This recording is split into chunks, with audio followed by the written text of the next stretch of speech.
Go ahead, take your picture. I don't know. I could do it. Did you take a picture? No? Okay. Oh, too bad. Turn off the light. William, would you mind turning off the lights, please? It was really bad.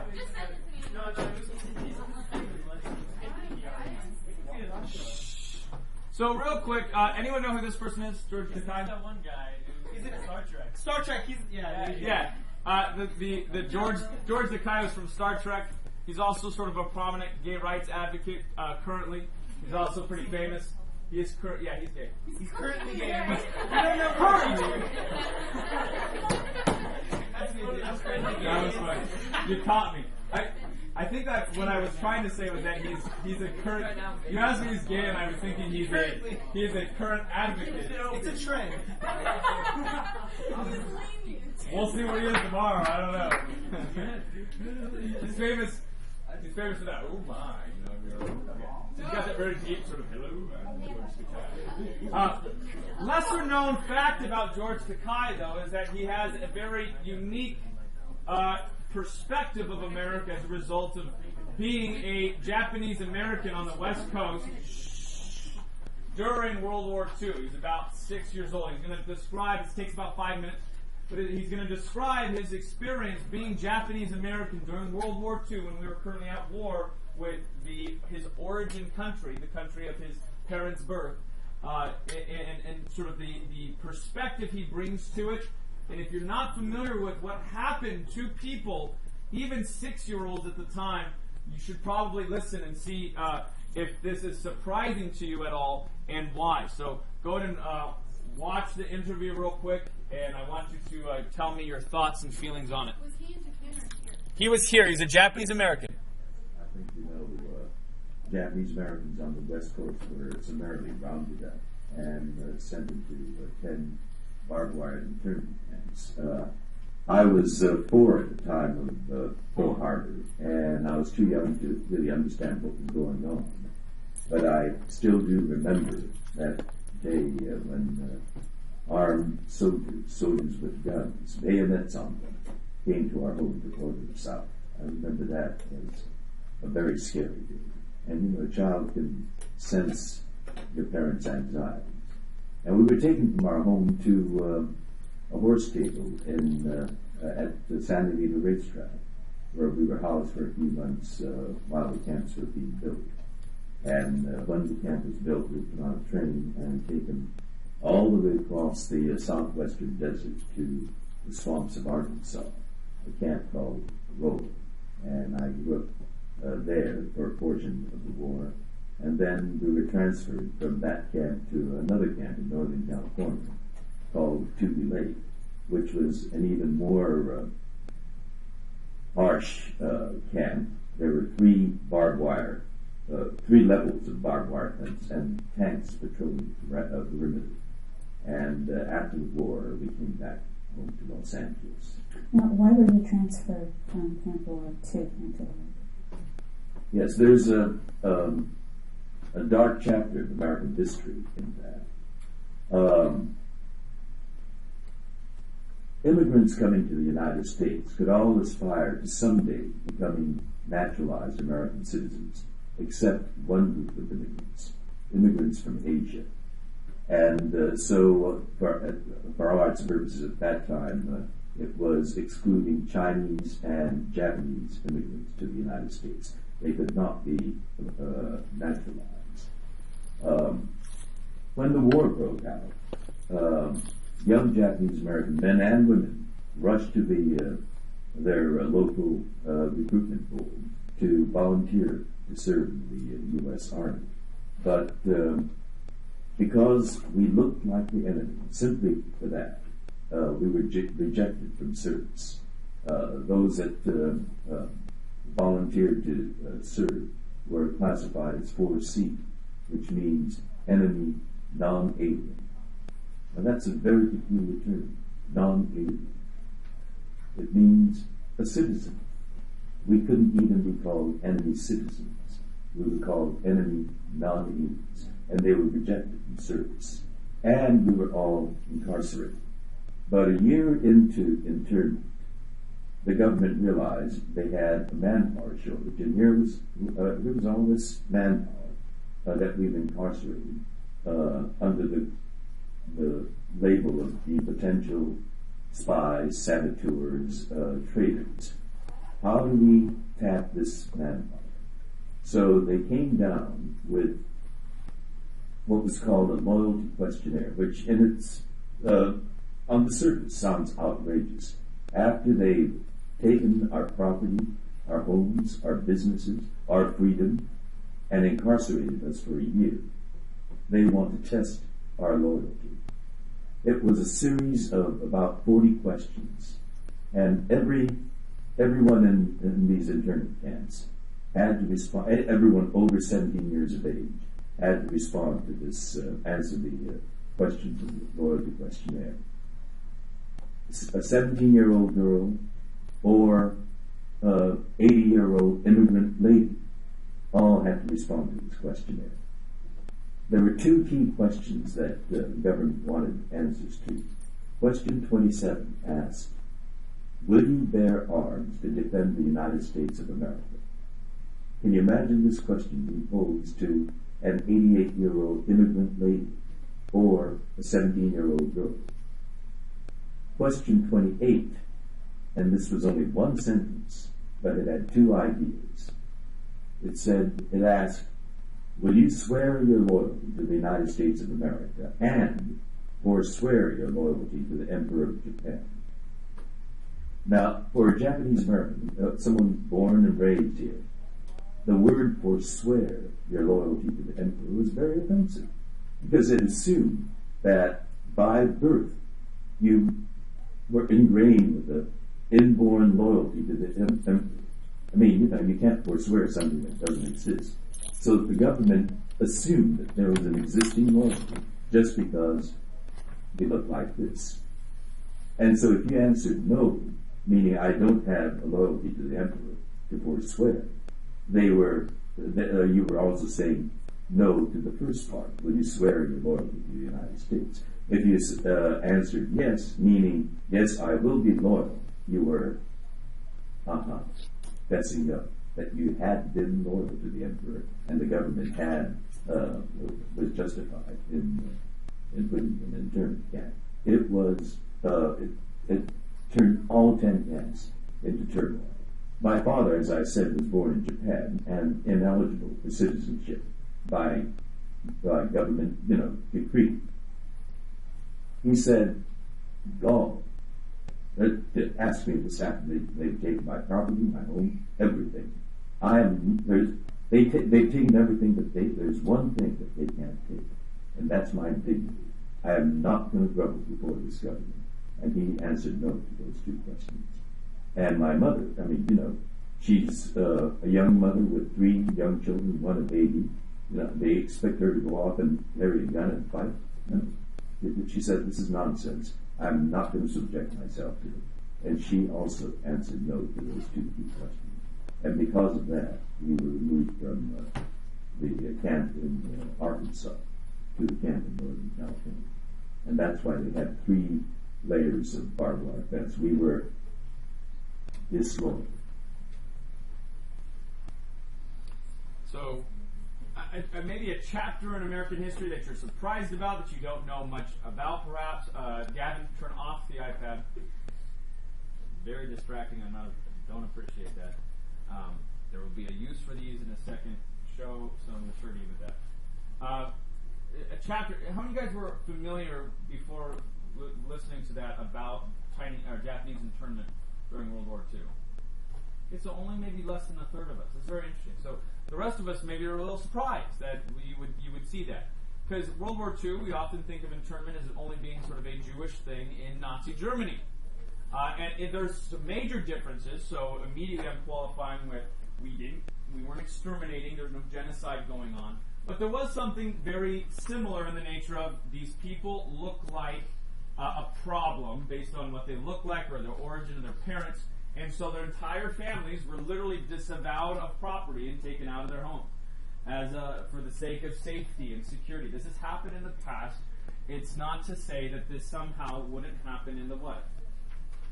In the future, something that we need to at least be considerate of and understanding. And so it's through this sort of modern, contemporary issue of Japanese Americans I want us to appreciate the culture of Japan. Not because I need you to say that everything that Japanese do is great and wonderful, but to at least understand backstory so as we appreciate the experiences of not only the Japanese culture in the past, but also Japanese Americans and really just anyone who comes from different origins than others in this country, or whoever considers themselves naturalized.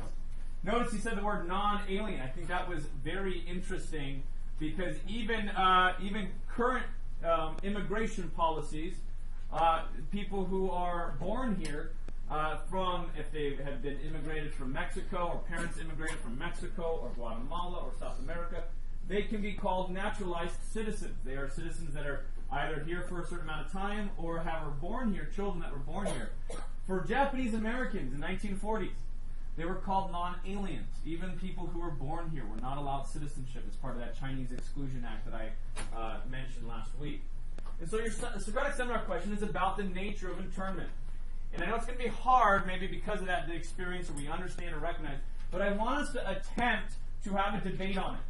If we were back in 1940 and we were to consider the threat of Japanese attack during World War II, could we see that there's some sort of justification for Japanese internment camps? And even if it's not your opinion, you're going to need to defend it. So what's going to happen is one side of the room is going to be required to defend the position. The other side of the room is going to be required to critique the position. So what I'm going to do is I'm going to say that actually these two tables here are going to be required to defend Japanese internment camps. So these two tables here, and these two tables will be required to critique the Japanese internment camps, and this table here is going to be required to guide or question both sides in their discussion. So thinking of questions that you can ask in order to elicit responses from either side. So think about, and then you're with that team as well, justifying internment. So even if it's not your personal position, could you make a defense for why it was necessary, even if it was bad? Or if it wasn't bad, maybe it was in fact a good thing because of its security, nature, and security. Notice this goes back to that age-old theme that we started with Fahrenheit, safety and freedom. Now, the reason, again, we're talking about this is I'm, again, introducing persuasive essay writing, which in part is based on argument. So that's what you're practicing this week with that. As well as, again, looking at the lens of Japanese history through contemporary issues that affected Japanese Americans in the 20th century. So that we can come to appreciate not only the earliest origins, but also the struggles of those in our own country when we have perspective on Japanese Americans. Consider the following: claims on your side that you're required to debate, claims against your side, and then whether it is unique or something that should or could happen again to others. Do you think this is something that could happen again? Or do you think it was just unique to this time period? That might change the way you argue whether for or against. And I need you to be convincing. So really try and appeal to emotion. Use the pathos, ethos, logos discussions from the beginning of the year. You're reviewing those basic rhetorical devices. Be educated. So show authority, or show that there are authorities on the subject. Put it in personal terms. And show an ethical awareness, right? So all of those things are going to work together for your advantage. There will be extra credit for the team that I deem the most competent with their side, whether for or against. Wait, I thought one person. Right. So that person is going to represent their team. Oh, so extra credit depends on the. Yeah, it will be. So extra credit will go to two teams based on how well they argue. Oh, so it's only two people going up. It's two people. So it's one person per table as always. But two of the people are going to be doing for, two of the people are going to be doing against. Oh, so does we have a teammate kind of? You kind of have a tag team a little bit. Yeah. But you're sort of in charge of your own convincing. That's, yeah. Wait. Yeah. Okay, did you just preset us or should we still choose? choose what arguments, but I just said that these two sides are arguing for the internment camp. Yeah, so I got defended. Right? You have to defend internment camp somehow. Okay. Yeah, you're not required to. You don't get to choose. I don't let you choose this time. Okay, I have one. So I apologize if you feel like your job is harder. There's a point to that. Give you a little extra challenge there, some of you. Maybe it goes against your perspective, I'm not sure, but it's interesting nonetheless. All right, so go ahead and write that down. Give you about 10 more seconds. And then you'll have time, Gavin, to work with the iPad. Hang on a second.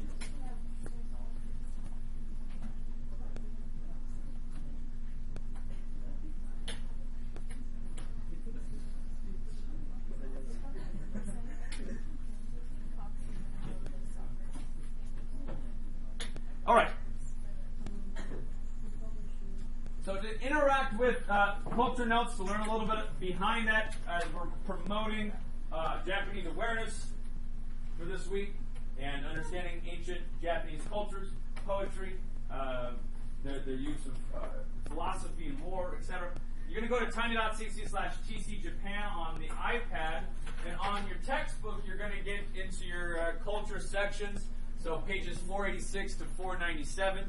I need these sections to be completed. So we got 6 of them. There's not 6 tables. 1, 2, 3, 4, 5. Oh no, there are 6 tables. So you guys are table 1. Ariel, you're table 2. Kiana, you guys are table 3. You guys here are 4. Back table, Allie's table, you guys are 5. And then Zoe, your table is 6. So these are a jigsaw of the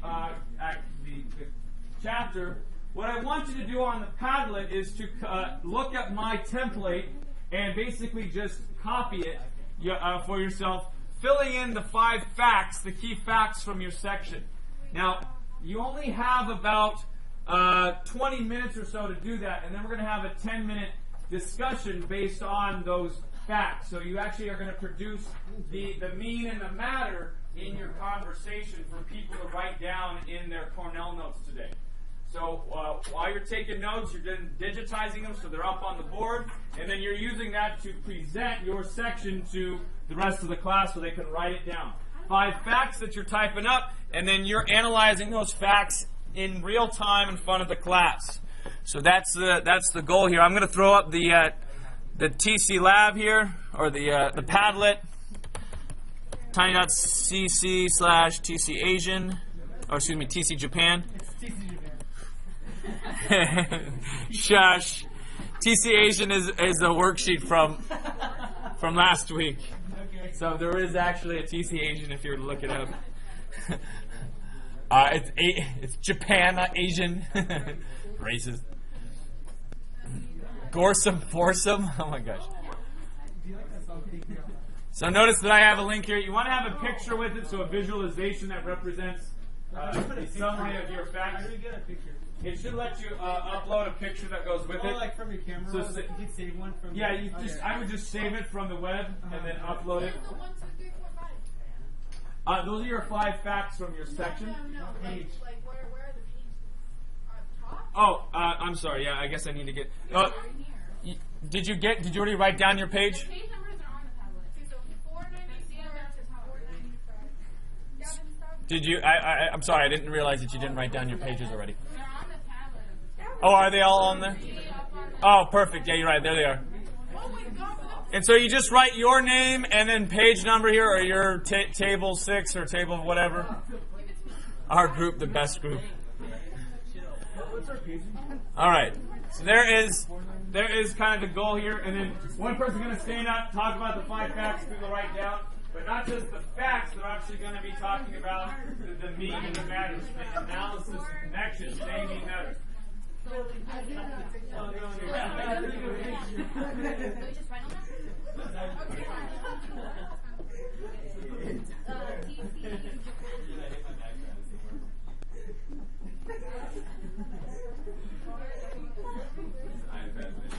got me bending over there. So, we're not going to do We're not going to